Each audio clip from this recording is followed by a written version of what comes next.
Hi, welcome to Tuesdays with Troy. I'm Troy, and today we will be working on key number 4, which is know the boat you float on the sea of love. Know the boat you float on the sea of love. So for those of you who are not clear on what boat you float on the sea of love, if you go to www.troybyer.com, click the webinar page, you will see what is called your shiposcopes. So please check that out so that you can follow the conversation today. So the first thing I want to talk about is relationships. What is a relationship, really? Well, if you take the word relationship and you cut it in two, you get the word related and you get the word ship. If you put those two back together, you have related ships.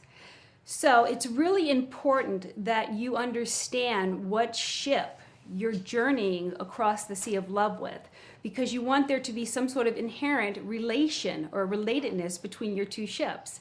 And that's what we're going to be looking at today. We're going to be looking at your ships, how they're related. Did you even inspect the ship that your ex was? Do you even know what ship you are? And were you guys even sailing across the same sea? All right, so we look at relationships, we look to see what is the relatedness in the relationship. Love is a journey. We all know love is a journey, and we all love to take the journey. But sometimes we are destined to be shipwrecked before we even leave the harbor, because we are choosing ships that not only rock our boats, but tip our boats over. Now, if you look, for those of you who have access to the ships, the description of the ships, the first ship that we're going to be looking at is a ferry.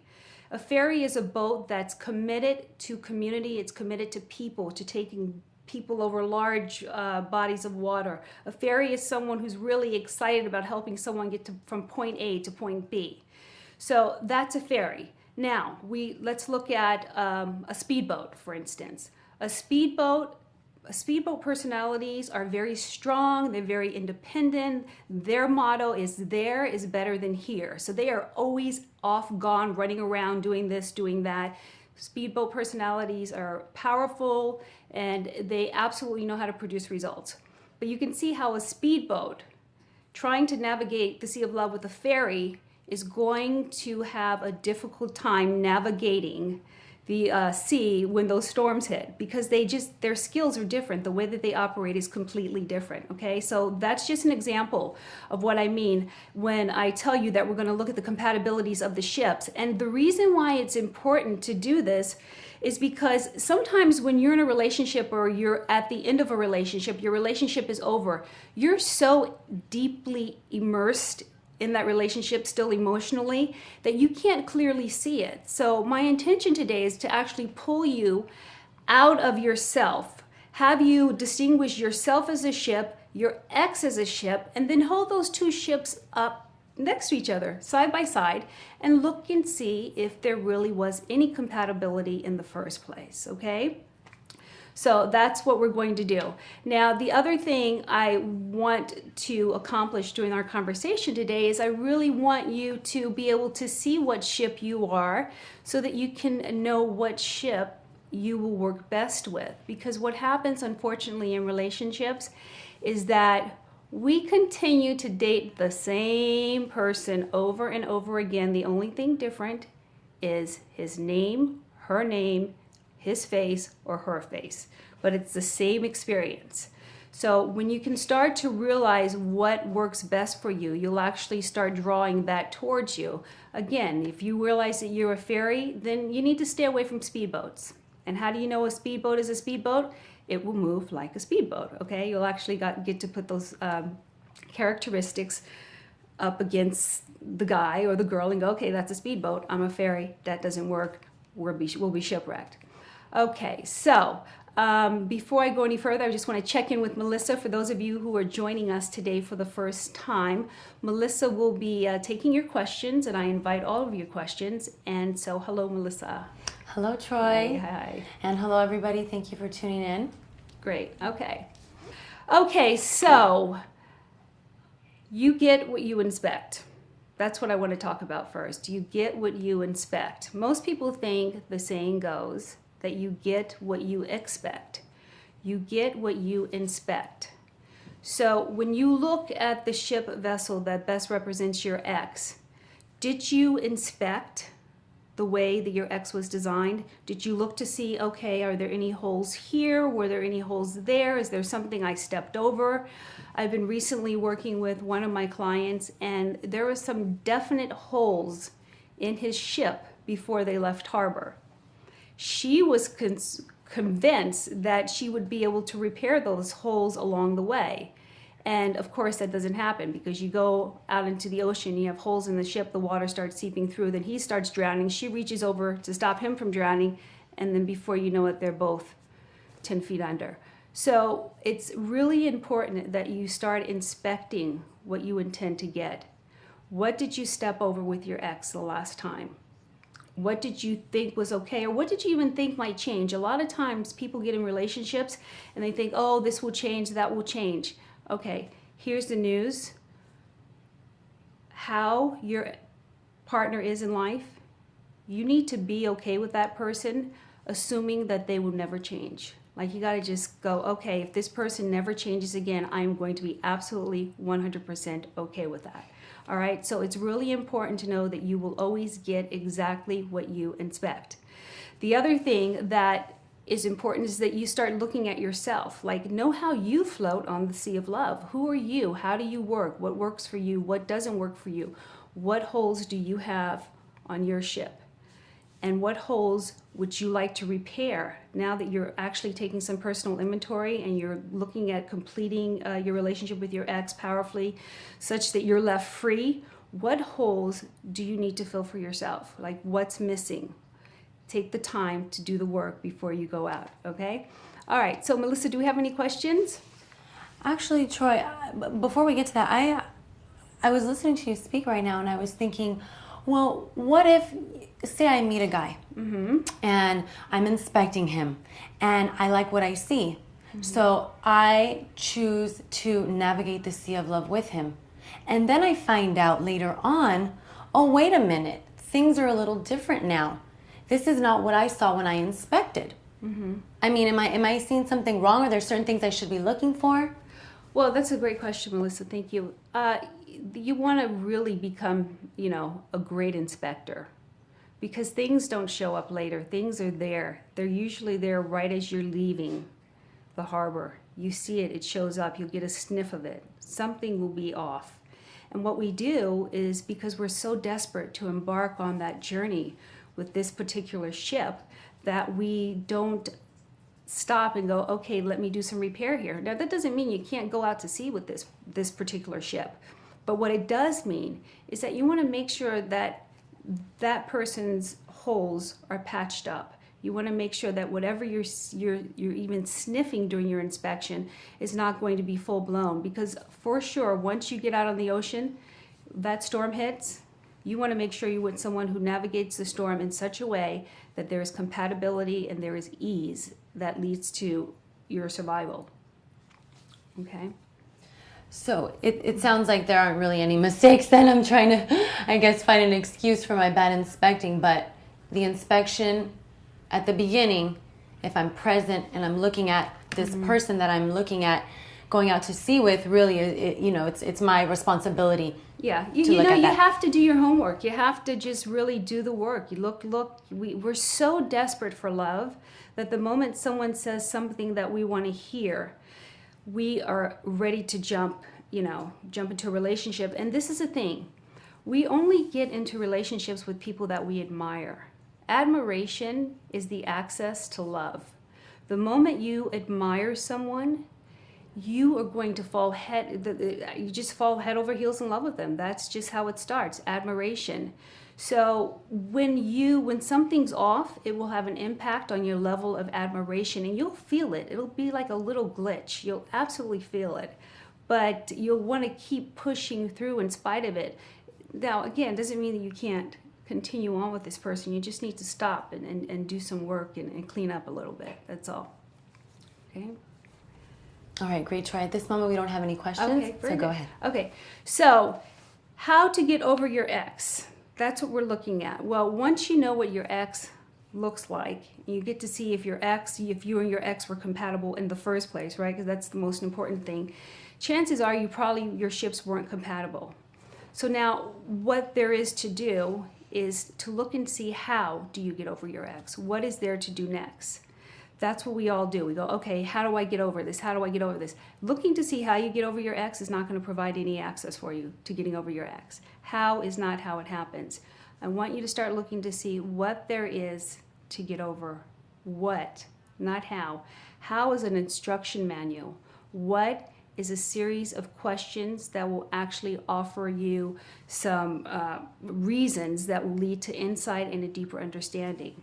So when you start really understanding what your ship is, and you start understanding what your ex's ship is, and you hold those ships up side by side, you'll start seeing what there was for you to get over. You'll start to see what there was that wasn't working for you in that relationship. Okay? Great. All right, Melissa, do we have a question? Yes, we have a question. Okay. Someone asks, my ex's holes really didn't show up until his mother passed. His hardest time brought out weakness that I did not see. Okay, so so it's a weakness. Well, a death is absolutely going to have an impact on someone. But what I'm wondering is his weakness who he is in a chronic way, like it's all the time, always, or was it just acute, that one incident? And if it was that one incident, was that enough to make him your ex? I really think we need to sort of stand by each other, especially, if you're out to sea with your partner and for some reason their ship breaks down, you want to know that you can tow them a little bit. So I'm just wondering if you could let me know if that was just a normal way of being that your ex took on after the death of his mother. Okay. Okay, great. We'll wait to hear back from that listener. Another question, what other kinds of boats are there? Okay, so there are many different kind of boats, actually.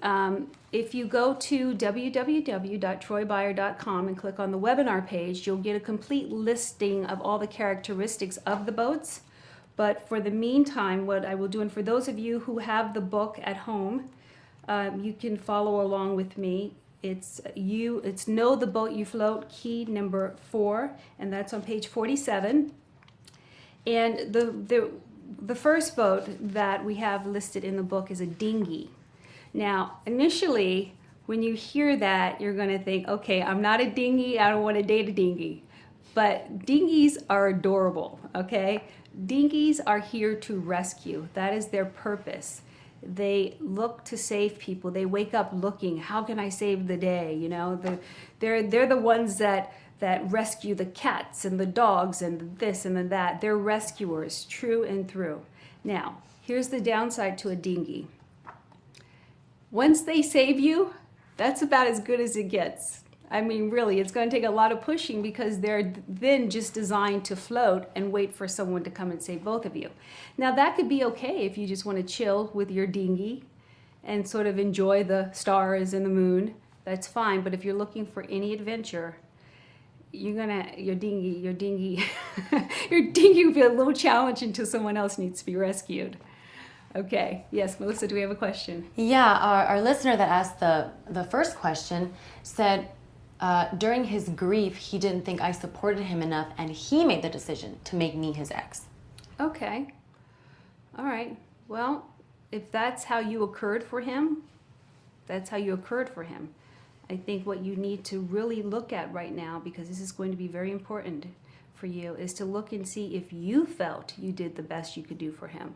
Because now what you are left to deal with is who you are in relationships when your partner is struggling, right? So you want to look and see if you did the best you could do. Otherwise, you're going to go into your next relationship really concerned about your ability to take care of your partner when he or she is hurting. Okay? Yes, Melissa. So, in regards to that first question that was asked, you said something about towing, right? Like if your partner's boat crashes, right, are you going to be there to tow? And another viewer in regard to that question says, well, how long are you required to tow? How many out to sea options do you allow your partner? You tow until you run out of gas and you have just enough gas for you to get your butt back to shore, okay? Because if you've been towing to the point that your tank is now empty and they still haven't been able to pick it up and get it together, then you need to get out. That's just it. You got to save a little bit of gas for your own, you know what, get back to shore. Okay, yes, Melissa, we have another question. Yes. Someone says, okay, so I wanted to be loved by this big, strong, funny guy, and it went south. How can I forgive myself for being witless and move on?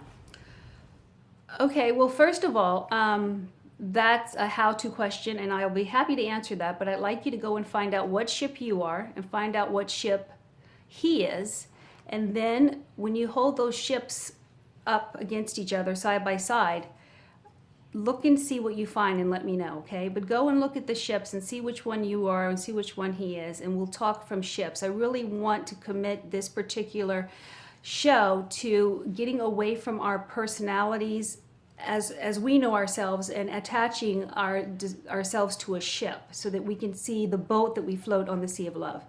Okay, so see if you can find your ship and then come back. I'd be very happy to work with you. Thank you. Okay, so any more questions, Melissa? Yeah. Okay. Yes. Somebody wants to know, how can people change the kind of boat they are? That's a great question. It's definitely possible. Transformation is ongoing. And when you shift your perspective on life and you shift your commitments, your actions will be consistent with that shift. And a boat is determined by its specific actions, right? So really, when you redesign yourself, you'll redesign the actions and then you will become a different boat. Like, I'm a ferry. I haven't always been a ferry. I think at one point I was a rowboat. Which is great. Rowboats are wonderful. We'll talk about them in a second. But yeah, that's how you do that. Troy, I just have to say that's so funny because as I'm trying to figure out which boat I am, I've read your book twice. Right. And at first I was thinking I'm a rowboat. Right. I'm determined, I'm strong, I know exactly where I'm going, so much so that I can row with my back in the direction that I'm going. Right. Right? And then I read your book again and I figured I'm a ferry. You're a ferry. Yeah. I like, being involved with communities and guiding people from point A to point B. So for our viewers out there, there's no right or wrong answer. You just kind of want to read the descriptions and the characteristics and see which one best fits you. And I think it's very helpful that you have it on the website. And for those of you that have the book, just read and take a look and see for yourself which one best fits you. Yeah, that's great. And you'll see that you might see that you have a combination of, of two boats or maybe even three, but you want to find the boat that best represents the most qualities that you possess. Okay, we're just looking for the most qualities. So we talked about a dinghy. So if you're dating a dinghy, just know you're going to always be safe. Don't expect to sail out sea really far and go to Paris and all those other places that your speedboat could get you to. But you will definitely have some romantic evenings. So, okay. Yes, Melissa. We have a question, I see. Yes, someone wants to know, what do you do when you're sailing along, everything's great, then he asks you to marry him, but then he says he wants to be single sometime, but still get married? Jump ship. Jump ship, honey, no. Unless, think about it, unless that's the way you want to play, unless that's the way you want to float. If you want to float like that, then he can roll like that. But, just check in with yourself and just think, do I want someone who wants to be married sometimes and single? He's probably a sailboat, by the way. Sailboats love to have the certainty of being on course, but boy, if a beautiful gush of wind comes their way, they're like shifting and, off they go and overboard you go because of whiplash. So, that's your answer. Okay, yes, Melissa. Someone else wants to know, can we change the kind of boat our partner is? That just would be so much work. Think about it. That would be like redesigning a boat from the ground up. It would just be like building a boat, literally. You'd have to create a design and what's the purpose of the boat, and it would just be a lot of work. There's a boat out there just for you without having to redesign another boat. Okay, so the next boat that I want to talk about, we spoke about the ferry, we spoke about the dinghy. The next boat is the platform raft. Now, it's actually a sea vessel. It's a vessel that you'll find in the sea. And a platform raft is the most stable sea vessel you'll find. It's there, it's anchored, it has dropped its anchor. Platform raft personality is not going anywhere. They are there for people to rest their heads on their shoulders. They're there to support you. They don't, ask anything of you. They're just, a platform raft is someone who's just always there, just like a rock. And what do they love doing more than anything? It's just hanging out. Just gonna hang out. What are you doing? Just gonna hang out. Come over. It's like the platform raft that's the house you always go to. Like, you just know there's always going to be food, and there's going to be just a good, solid experience. Okay. The only downside to platform rafts, like I said, if you want any adventure, you're going to have to jump off and swim really far. Okay. So that's a platform raft personality. The next personality we have are rowboats. Rowboats, you know that song, row, row, row your boat gently down the stream? That's a rowboat. You can just picture them rowing. These people are so confident, and they move with such ease, and they just know exactly where they're going, and they're willing to do all the work they need to do to get there. They've got both oars in their hand. You can ride along, you can go along for the ride, but they don't need you to grab the oars. As a matter of fact, they'd prefer that you not, because they have their own rhythm going. So it's almost like, walk beside me, don't sit on me. And rowboats are very, very confident. They're so confident that they know where they're going that they sit with their back facing the direction that they're headed, okay? So that's a rowboat. Yes, Melissa. All right, someone wants to know, is there a way we can draw our perfect boat partner to us? Well, yeah, put a picture up on the wall of whatever the characteristics or traits are. You find a boat that represents, if you look out, if you're like, I grew up in New York City, and I used to look out over the Hudson. I'd see all these different boats, and I used to think, wow, that's one personality, and that's one personality. So look and see which boat would have the traits that you would like your partner, or you would like to have a partnership with. And put that picture up and visualize it. I absolutely believe that thoughts become things, and that you can pull to you anything that you're committed to having. Yes. Okay, so we spoke a little bit about sailboats. I told you how they like to chase after the next gush of wind. But the other thing I want to say about sailboats is that a sailboat personality is really a lot of fun. They're very adventurous. They're fearless. They want to go here and they want to go there, and they just want their hair blowing in the wind. These are really happy people for the most part, and they absolutely just enjoy being out in the world. And, whether it's a smooth sailing or whether it's, the sea is just a bit tumultuous, they're willing to just endure. So there are some really positive things about sailboats as well. Yes, Melissa. Okay, Troy. So I'm going to give you a little bit of a story here so we can kind of get to this question. So we have a listener who was single for 2 years before she met her ex. Mm-hmm. During that time, she had turned her life over to God and was waiting on God to send her the right guy. Then she said, well, here's the guy. And she's even had 3 confirmations from God. But now that she's listening to this conversation, she doesn't know what to do, because she's realizing that they're different boats. What does she do? Listen to God. Listen to God. How do you feel that you're different boats? What boat is your partner and what boat are you? Okay. Listen, this is like a real sort of quick crash review on how to look at how you're designed and how to look at how your partner's designed. It's not the gospel. It's not the truth. Okay? It's just I've spent a lot of time working with human beings and the design of being human.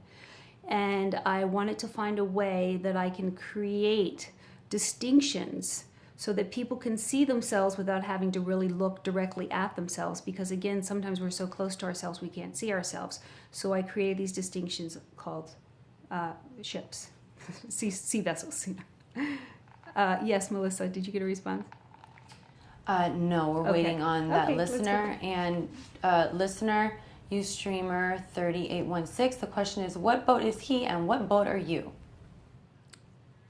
What boat is he and me, or? Oh no, that was the question for our listener. Okay, Yeah, so yeah, see, yeah. everybody wants to find out what boat he is and what boat you are. So you have to get right back to us on that one. Okay, we're waiting.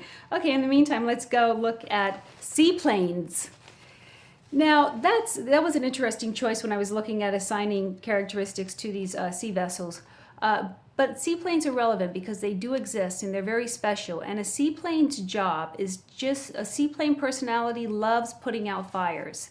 That's their thing. They're like hovering above, looking to see which damsel in distress needs help, or, if you're a female, you're looking to see which guy needs a woman to love him back to life. That's what a seaplane is. These personalities like to dive in, take care of business, and then off they go. And if you are involved with the seaplane, make sure that you have a life, because you do not want to be consumed with their arrival and departure schedule. Okay, they just come and go as they please. You cannot clip their wings. They need lots of space, and they don't like when someone stirs the air or the water, because it makes it very difficult for them to land unless it's smooth. So my ex-husband was a seaplane, and here, gone, here, and me being a rowboat, or at the time I was a rowboat, I just can't look anymore. I had to keep just like being confident and rowing my boat, knowing that one day he was going to land somewhere, just not sure where. So that's a seaplane. Okay. Yes, Melissa. Our listener got back to us, and she said that she is a first-time listener. She doesn't have your book yet. Okay. So she's going to be, I'm confident she'll be getting that and investigating that for herself. And she did say her confirmation was to be with him. Okay, very good. Okay. And if you don't have the book, I'm just wondering, how do you know that you guys aren't compatible? Just curious. Did you go and look at the site? And if you did, then you could see and let us know. Just curious. Okay, so next we have a speedboat. And I spoke about speedboats briefly in the beginning of our show here. And speedboats need speed. And they need someone who's okay with them needing speed. These people are results producers. They produce results. They are out there in the world doing their thing. They would love to show you their world, but there probably isn't room for you, so you'll have to watch from the shore and just know that they're going to do their thing and they're coming back. That's a speedboat. Speedboat personalities just love to go and just handle things. They just want to take care of. If you want something done and you want it done really fast, give it to a speedboat. Speedboat are always busy. It's another trait. Okay, next we have steamboats. Steamboats are my favorite. I love steamboat personalities because they just need steam. They need steam to wake up. They need steam to go to sleep. They need steam, and they love getting steam because it gives them energy and it moves them forward, and then they get to make things happen. They love just heating things up, and it's not necessarily negative. It's not like they're negative. They just love whether it's a lot of excitement or even a lot of anger. These personalities just like to be very loud and boisterous and heard, and usually they're just really great, fun personalities to be around. Everyone has a steamboat in high school. That's your buddy. So that's just think of the guy in the at the football games that didn't play football but was the loudest in the stands. That's a steamboat. Okay, and then finally we have a submarine. Submarines are the most lethal of the vessels because they're very deep thinkers, and their emotions and their moods go way undetected until it's too late. Because when these deep thinkers finally do speak up, when they finally do say what they've been holding in, it's usually really, really close, right in your face, and they never miss their target. So submarine personalities are really challenging. They're also really, really great listeners, and they're very supportive. And submarine personality is a great person to be with if you just love to do your thing and you want someone who's just going to be there to support you and stand by you and listen to you. It's like if you're going to be a star, you want to be with a submarine, because a submarine will always let you shine. Okay. All right. So those are the sea vessels that we have. And do we have any questions? Not at this moment, but one of our listeners says, "Oh my God, my ex was a submarine." Yeah. Yeah, how about that? So I encourage you to please go and visit the website. We're going to wrap it up now, but do we have a question? Yes. So if any of you have questions, now would be the time to ask. And yes, check out the website, please. I have the list up. I'm only going to have the list up for another 3 hours. So if you have an opportunity, please do go look at it. And of course, this is the book X Free, 9 Keys to Freedom After Heartbreak. And it is on sale right now for $13 on Amazon.com. Okay? Yes, do we have a question, Melissa? Yes. Someone wants to know, what can you do to help the children who are so emotionally attached to the ex? The children who are so emotionally attached to the ex. I got that. Okay, well, the first thing to do is allow that to be. Like, that's what they need right now. You know, they need to feel attached. That's just what that's what's feeding them right now. And get them help. Get them help. Have them come sign on to these shows. Get them the book. Go to the website. You have to feed them something else that starts to taste better than their attachment to the ex. People hold on to what they know until they feel safe enough to let go, so that there's something else that they can hold on to. Okay? Whether it's negative or positive. Yes, Melissa? Someone else wants to know, if I'm a rowboat, will my children be rowboats? Oh no, there's no genetic predisposition to these sea vessels. It's, you know, it's really environmental. If you're a rowboat, there is a chance that there can be cultural influences on your part.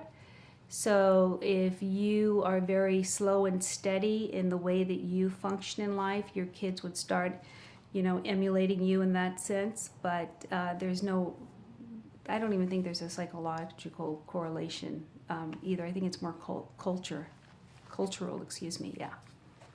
Yes, Melissa. Somebody else wants to know, should a speedboat and a submarine be together?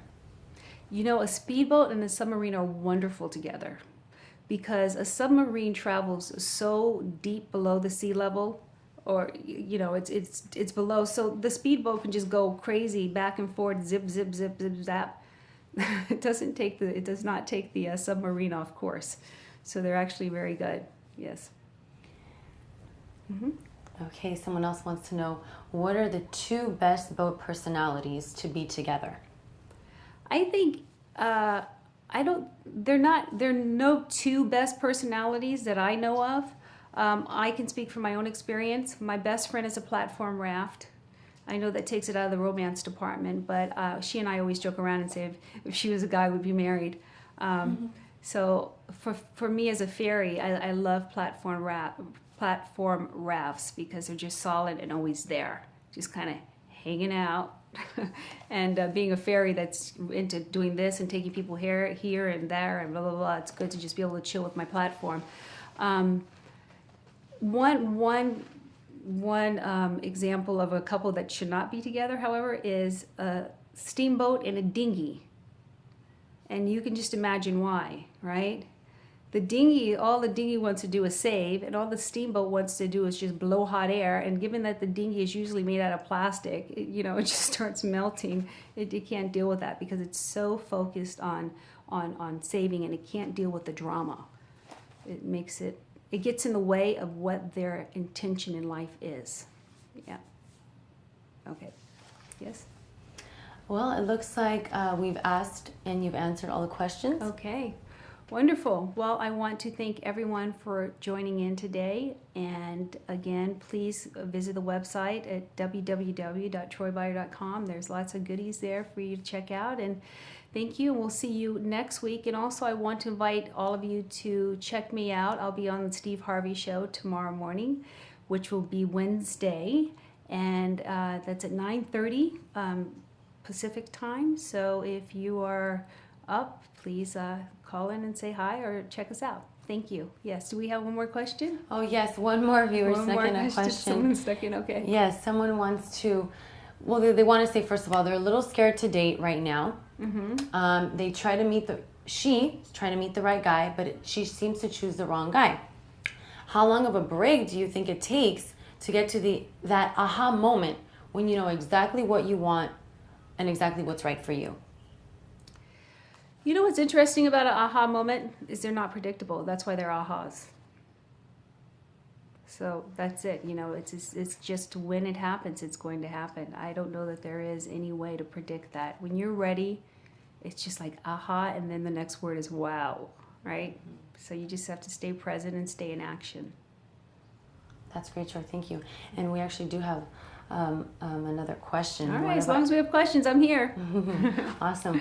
So the viewer that we had earlier ask a question is now responding. She says that the big funny guy that she was going after, or that is now her ex, was a steamboat and she was a raft. Okay. So how does she use this information now? Okay, well, that's very interesting. So let's steamboat. Of course, that's the big guy, the loud one. Well, let's just look at it. You see a steamboat. What does a steamboat need to do? A steamboat needs to take in energy so it can expel energy. It likes to blow off steam. It likes to get things done. It's a worker. It works really hard, and it really likes to produce results. So that's a steamboat. And a platform raft just kind of likes to hang around, be cool, be chill. And you can see that there's no compatibility there.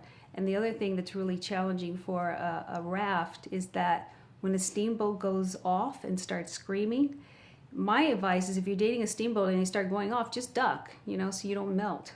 But a platform raft has no choice. It has to just kind of stay there. It's kind of anchored and stuck right there. And so the steamboat can just sort of go all around it. It's almost like a steamboat could bully a platform raft. Yeah. Now, Troy, someone wants to know, how does having kids, play into all of this? How does having kids, well, how does having kids, or how does hooking up with, I'm not quite sure. Got it. Here they go with the rest of the question. So how does having kids play into choosing the right guy to date? It's no longer just about me, but also someone who is right for my kids. Right, absolutely. So it's important. First of all, the most important thing is this, and I'm a mother, and I feel like I can really stand behind this. Find someone who's compatible for you. Because if you find someone who's compatible for you, as a mother or as a father, as a parent, you're not going to choose someone who won't be right for your children. So I know that your children are definitely a consideration, and I want to just, applaud you for that. But I think you got to take care of yourself first. It's almost like when you're in the airplane and they say, if we go down, put your mask on, then put your child's mask on.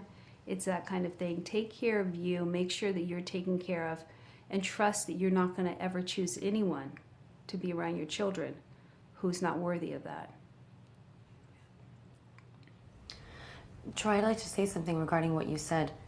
I remember when I was younger, I'm the oldest of three, and I would oftentimes see my parents fighting a lot, right? And they were trying to decide whether they were going to stay together or whether they were going to break up. Right. And at this time, I was kind of old enough to hear their conversations and see what they were talking about. But now I understand my mother and father chose to stay together for themselves. It was in that period and during that horrible time in their relationship where they were questioning, well, what about the kids? We have 3 kids. Yeah. But I'm thinking, if my parents would have stayed together and if I would have seen them fighting all the time, what experience would that have been for me and for my 2 siblings? Right, yeah. So I'm very grateful that they were able to stay together for themselves. Yeah, that's great. I think that's great, Melissa. I think children can be the inspiration, but I don't think that they should be the main reason. You got to take care of yourself. When you're taken care of, then you are available to take care of other people. It's you first. Okay? All right. Another viewer says that they know exactly what we're talking about. Her daughter does not want okay, I'll just read the question as is. It says, my daughter does not want me to go out or talk on the phone to anyone other than my ex. Okay. Well, she's got an agenda, doesn't she? Especially if your ex is her father. So that's, yeah, you got to draw the line there somewhere, right, for her, and let her know that you get to choose and she gets to choose. Yeah. Okay, yes? And someone else wants to know, when do you know that it's time to let go of your current relationship? It's time to let go of your current relationship when you're no longer inspired to stay in that current relationship. If you're not inspired and if you're not having fun, don't do it. Don't do it. You're going to be miserable as a result. If you're just not inspired, inspiration is a function of participation. So if you're inspired, you want to participate. If you're not inspired, you're not going to want to participate. And you should not be participating in anything you're not inspired in. Okay? All right, great. That answers all the questions for now. Great. All right. So thank you, everybody, for stopping by tonight. And thank you for those of you who have been tuning in. This broadcast is available 24 hours a day, 7 days a week. And I do know that you do stop by, and I appreciate your time and your interest and your support in this show. And if you'd like to be sent future notices of the show, please make sure to click the follow button on your screen. Okay, again, thank you for stopping by Tuesdays with Troy. I'm Troy, and I will see you next week, and have a magical week.